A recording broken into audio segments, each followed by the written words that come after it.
విజయసాయిరెడ్డిపై TDP నేత Buddha Venkanna fire అయ్యారు. విజయసాయిరెడ్డి అనే గుంటనక్క చంద్రబాబు లోకేష్లపై ట్విట్టర్ ద్వారా మురుగుతున్నాడని మండిపడ్డారు. తిరుమల లడ్డు ప్రసాదం వివాదం నుంచి డైవర్ట్ చేసేందుకు పోస్టులు పెడుతున్నారని, జగన్ సీఎం అవకముందు నుంచి కూడా ఆయనతో నడిచిన నేతలు ఇప్పుడు వైసీపీని వీడుతున్నారని, కారణం ఆయన వైఖరి నచ్చక నియంతృత్వ పోకడాలకు భరించలేక వెళ్తున్నట్లు చెప్తున్నారు. తప్పుడు లెక్కలు రాసినందుకు 16 నెలలు జైల్లో ఉన్న నువ్వు నీతులు చెప్తావా? దమ్ము ధైర్యం ఉంటే బయటకు వచ్చి బహిరంగ చర్చకురా అని సవాల్ విసిరారు. విజయవాడలో ముంపు పారద్రోలి ప్రజలకు అండగా నిలిచిన వ్యక్తి చంద్రబాబు. ప్రతి ఒక్కరూ విపత్తుకు స్పందించి 350 కోట్ల రూపాయలు సీఎం రిలీఫ్ ఫండ్కు ఇచ్చారు. మిమ్మల్ని నమ్మి అంత మొత్తం ఎవరైనా ఇస్తారా అని ప్రశ్నించారు.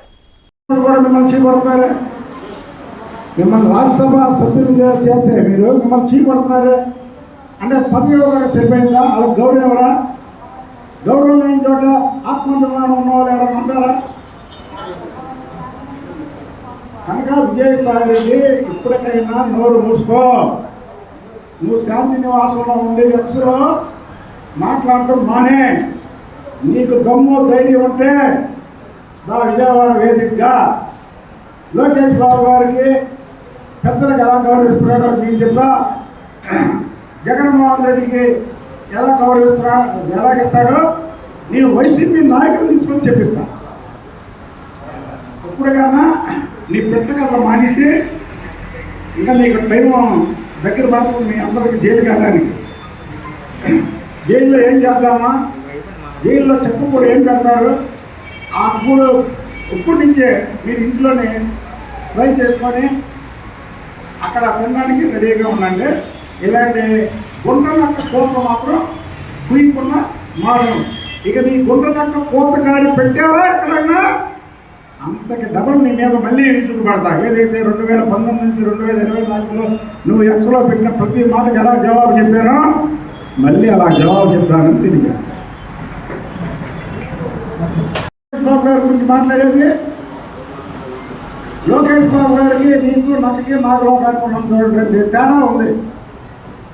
మీ సీఎంఏ లోకేష్ బాబు గారిని చంద్రబాబు నాయుడు గారిని అన్యాయంగా అరెస్ట్ చేసినప్పుడు లోకేష్ బాబు గారి మీద కూడా చేద్దాం అనుకుంటే ఏముంటుంది అక్కడ? అవినీతికి ఆమెడ దూరంలో ఉండే మనుషురాలు చంద్రబాబు నాయుడు గారి కుటుంబం. నీతికి దగ్గరగా ఉంటారు, అవినీతికి దూరంగా ఉంటారు. మీ జగన్మోహన్ రెడ్డి, గుంటనక్క విజయసాయిరెడ్డి నీతికి ఆమెడ దూరంలో ఉంటారు, అవినీతిని వాటేసుకుంటాడు. మీరా లోకేష్ బాబు గురించి మాట్లాడేది? విజయసాయి కాబట్టి మేము చెప్తున్నాం, మిమ్మల్ని ఎవరిని వదిలే ప్రసక్తే లేదు. 2019 నుంచి 2024 వరకు మీరు చేసినటువంటి అక్రమాలు, మీరు చేసినటువంటి అవినీతి, మీరు అపవిత్రం చేసినటువంటి తిరుపతి దేవస్థానంలో మీరు చేసినటువంటి పనులు అన్నీ కూడా ప్రజలు తెలుసుకున్నారు. మీకు 11 సీట్లు ఎందుకు ఇచ్చామని బాధపడుతున్నారు. మీ ప్రతిపక్ష హోదా కూడా ఇవ్వలేనటువంటి ప్రజలు అరే మనం ఇలా ఎందుకు చేశారే అన్న ఆలోచన లేకుండా జగన్మోహన్ రెడ్డి ఇన్నాళ్ళకి మీడియా ముందుకు వచ్చాడు. నేను వచ్చాడు గేట్లో చూసాం 3 గంటలకు జగన్మోహన్ రెడ్డి ప్రెసిడెంట్ మామూలుగా అయితే చూడాల.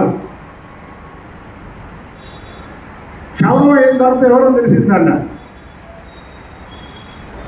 ఎవరో చెప్పారు, మన పెద్దవాళ్ళు నిధులు చెప్పారు. మొత్తం ఇప్పుడు బోడుగుండు అయింది. శవరం కూడా కాదు, జగన్మోహన్ రెడ్డికి బోడుగుండు కొట్టారు ప్రజలు. ఇప్పుడు ప్రెస్ మీట్లు పెడతారు. చంద్రబాబు నాయుడు గారు ముఖ్యమంత్రిగా ఉన్నా, ప్రతిపక్ష నాయకుడుగా ఉన్నా ఇప్పుడు కూడా ఆయన ఆలోచన విధానాలు, ఆయన ప్రభుత్వం ఏం చేసినా, ఎదుటి ప్రభుత్వం ప్రజలకి ఏదైనా కీడి చేసినా ముందు మీడియా ముందు చెప్తాడు ఆయన. నీకు మీడియా అన్నా నక్కలేదే, ఇవాళ వచ్చింది, ఇవాళ తెలిసింది. వీళ్ళు లోకేష్ బాబు గారి గురించి మాట్లాడుతున్నారు. ఒక్కటి మాత్రం చెప్తున్నాం, 23 సీట్ల నుంచి 134 సీట్ల వరకు తెలుగుదేశం పార్టీ వెళ్ళిందంటే చంద్రబాబు నాయుడు గారి బ్రాండ్ ఇమేజ్ ఎంత ఉందో ఆ వెనక కానీ ఎదురు కానీ లోకేష్ బాబు గారి కష్టం కూడా అంతే ఉంది. మేము పదంగా చెప్పగలం. ఇది మా పార్టీ, మా తెలుగుదేశం పార్టీ, మా పార్టీ గురించి మీరు చెప్పే అర్హత మాకుంది. నువ్వు లోకేష్ బాబు గారి గురించి మాట్లాడుతూ లోకేష్ బాబు గారి గురించి మీద సీనియర్లు గురువు ఉన్నారు, జగగా ఉన్నారు. బాల్య శ్రీనివాసరెడ్డి వైఎస్ రాజశేఖర రెడ్డితో ఉన్నప్పుడు నువ్వు ఎక్కడున్నావు విజయసాయి రెడ్డి? సామినేని ఉదయభాను వైఎస్ రాజశేఖర రెడ్డితో ఉన్నప్పుడు నువ్వు ఎక్కడున్నావు విజయసాయి రెడ్డి? వీళ్ళందరూ వాళ్ళు ఎక్కడ లేకుండా రాజశేఖర రెడ్డి అభిమానులు నాకు తెలుసు. అలాంటి వాళ్ళు నిన్ను నీ జగన్మోహన్ రెడ్డిని మిమ్మల్ని చీకొట్టి బయటికి వెళ్ళిపోతుంటే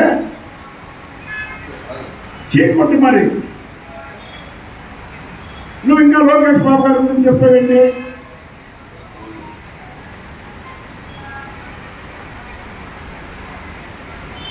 కాబట్టి మేము ఒకటే చెప్తున్నాం, విజయసాయి నిన్ను ఏ పార్టీలో చేర్చుకోరు. ఇక మీ కథ ముగిసిపోయింది. మీకేం చెప్తే మీ 11 మంది ఎమ్మెల్యేలంటే జగన్మోహన్ రెడ్డి కాకుండా మొత్తం 10 మంది కూడా తెలుగుదేశం పార్టీలోకి వస్తారు. కానీ మేము రానివ్వం. ఇంకా తెలుగుదేశం పార్టీ ఒక నిజాయితీ గల పార్టీ కాబట్టి మేము రానివ్వము. స్కూల్ పిల్లలు ఇచ్చారు, పారిశ్రామికవేత్తలు ఇచ్చారు. ఎవరి మీద నమ్మకం? చంద్రబాబు నాయుడు గారి మీద నమ్మకంతో 350 కోట్ల రూపాయలు సీఎం నుంచి ఫండ్ వచ్చింది. అదే మీ జగన్మోహన్ రెడ్డి ఉంటే సీఎం రిలీఫ్ ఫండ్ వచ్చేదా? మీ నాయకుడి మీద పారిశ్రామికవేత్తలకు కానీ ప్రజలకు కానీ నమ్మకం ఉందా? మీరు దొంగలు కాదు, గజ దొంగలు. మీరు గజ దొంగలు కాబట్టికే ప్రజలు మిమ్మల్ని అసహించుకున్నారు, చీకొట్టారు.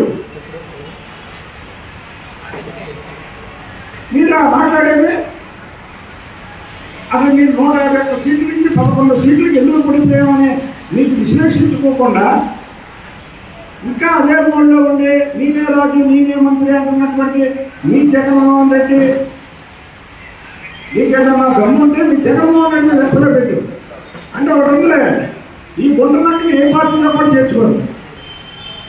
ఏ పార్టీలో చేర్చుకోలేనటువంటి వ్యక్తులు కొంతమంది ఉంటారు. కొడాలని, వంశీ, విజయసాయి రెడ్డి, అవినాష్, అలాగే రోజా, వీళ్ళు ఆ లిస్టులో ఉన్నాడు. కాబట్టి ఏ పార్టీలో చేస్తున్నారు కాబట్టి అక్కడ ఉన్నాడు. నువ్వా నీతులు చెప్పేది? లోకేష్ బాబు గారి గురించి నువ్వా మాట్లాడేది? రాష్ట్రంలో వైఎస్ రాజశేఖర రెడ్డి, చంద్రబాబు నాయుడు గారు, జగన్మోహన్ రెడ్డి, లోకేష్ బాబు గారు పాదయాత్ర చేశారు. ఇంకా ఆ రోజు లోకేష్ బాబు గారు పాదయాత్ర చేసినప్పుడు తెలుగుదేశం డ్రాప్ ఎంత ఉంది? లోకేష్ బాబు గారు పాదయాత్ర చేశాక తెలుగుదేశం పార్టీకి ఎంత గ్రాఫ్ పెరిగింది? లోకేష్ బాబు గారు సత్తా అది. లోకేష్ బాబు గారు చంద్రబాబు నాయుడు గారి తర్వాత తెలుగుదేశం పార్టీ ప్రజలనే ప్రతి ఒక్కరు కూడా లోకేష్ బాబు గారిని లేట్ చేస్తారు. లోకేష్ బాబు గారి నాయకత్వం కింద పనిచేయాలనుకుంటారు. నువ్వేంటి లోకేష్ బాబు గారి మీద లోకేష్ బాబు గారికి మీద సీనియర్లంతా గురుగా ఉన్నారు అని పెడతావు. అసలు నువ్వేంటి? నీ స్థాయి ఏంటి? ప్రెస్ వాళ్ళని తిట్టడం, ప్రెస్ అధిపతులు తిట్టడం, అదే ఏళ్ళు తిట్టడం అనుకున్నావా? అసలు మీ శాంతి నివాసం గురించి చెప్పండి. మీ శాంతి నివాసం గురించి మాట్లాడవేంటి? నీకు మరీ అన్నీ నువ్వు మీ జగన్మోహన్ రెడ్డి కొంతమంది త్వరలో జైలుకి వెళ్తారు. ఇవాళ నువ్వు ఎక్స్లో నిన్న పెట్టినటువంటి ప్రతి మాట కూడా తిరుపతి లడ్డు వ్యవహారాన్ని దారి మళ్లించడానికి చేస్తున్నటువంటి పని. నువ్వు ఇలాంటి పిచ్చి వేషాలు వస్తే మాత్రం ప్రజలు నిన్ను ఊరుకోరు. ఇలాంటప్పుడు తిరుపతి లడ్డు గురించి మాట్లాడు. తిరుపతి లడ్డూలో కొవ్వు ఉన్నటువంటి నెయ్యిని ఎందుకు వాడుతున్నారు మీరు? అది కూడా జంతువుల కొవ్వు. పవిత్రమైనటువంటి తిరుమల తిరుపతి దేవస్థానాన్ని అపవిత్రం చేసినటువంటి ఘనత జగన్మోహన్ రెడ్డి. ఆ రోజు ఏ మీడియాలోనన్నా 2019 నుంచి 2024 వరకు తిరుమల తిరుపతి దేవస్థానంలో జరిగే అక్రమాల గురించే వచ్చేవి. మీరే మాట్లాడేది